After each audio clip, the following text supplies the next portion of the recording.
15 ноября мы разделились на тех, кто стоял у забора, и тех, кто спрятался от народа за забором и поглядывал на происходящее из окон на 3-м этаже.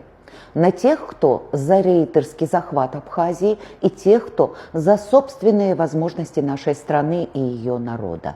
На тех, кто за власть, торгующую страной, и тех, кто больше не желает жить в закрытом и коррупционном обществе. Линия раздела, забор снесена, но он остался в умах, как символ раскола, созданного командой отраслевых профессионалов. И смена Бжания на Гунба ничего не меняет в этом раскладе. В силу своей профессиональной деятельности мне бы очень хотелось быть нейтральной, делать равноудаленные критические материалы, говорить о том, что любой результат выборов – это мнение народа, и я его уважаю. Но у меня есть гражданская позиция, и я чувствую вину перед мальчишками, отдавшими свою жизнь за нашу страну, за независимую Абхазию.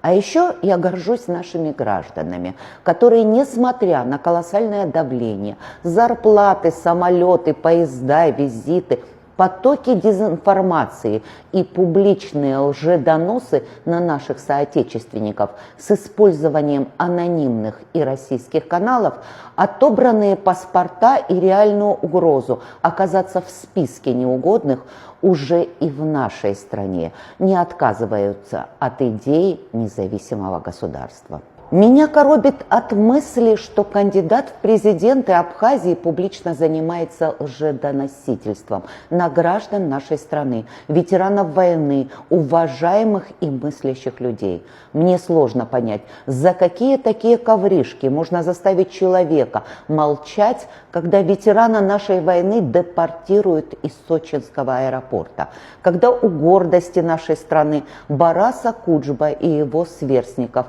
отнимают будущее, когда депутата парламента Кана Кварча и внука Баграта Шинкуба Ливана Микаа лишают права на передвижение. Но удивляюсь я не позицией Бадры Гунба, я удивляюсь тем, кто вдруг забыл, что дублер Бжания, защищающий его активы, словно придворный, последовавший за ним в тамышское изгнание, промолчал, когда избивали ветеранов войны на набережной Махаджиров, когда курочили нашу страну, раздавали наше гражданство, завозили из Грузии иконы, повышали цены на свет. Молчал, когда его ровесников швыряли лицом в асфальт, преследовали оппозиционеров, когда руководители СГБ очерняли представителей гражданского общества с экрана нашего государственного телевидения. Кто бы мог такое себе представить в 1989 году?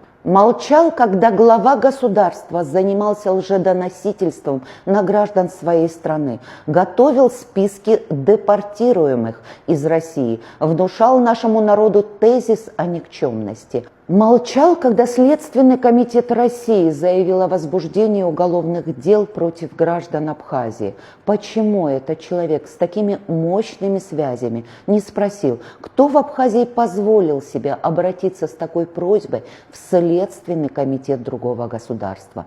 Или он забыл, что в Абхазии есть собственные следственные органы, которые обязаны разбираться с правонарушениями?